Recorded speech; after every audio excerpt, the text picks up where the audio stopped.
I didn't choose to be a Chinese. Neither the brother choose to be black. Neither you choose to be a Bangladeshi or an Arab. Allah decided. جَعَلْنَاكُمْ شُعُوبًا وَقَبَائِلًا. But look at the beauty of this ayah. Allah never said Arab are better than non-Arabs. White are better than the black. Allah never said it. The reason Allah make us different, He make it very clear. لِتَعَارَفُوا. Get to know each other.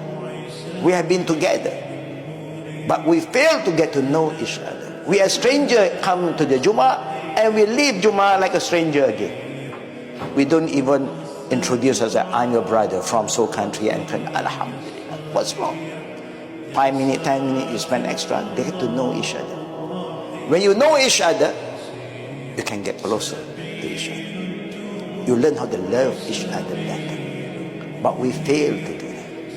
لِتَعَارَفُ. The beauty, the power of getting to know each other. How we got family today. How we end up marrying our wife. Because we get to know her. That is important. That's how Islam spread. And Allah said, the best among you is not because of your name, your color, your race. No. It's because of your taqwa. Inna akramakum indallahi atqakum. This make every one of us equal in the sight of Allah. We must honor them. Remember them. Islam is beautiful, but the Ummah is not beautiful.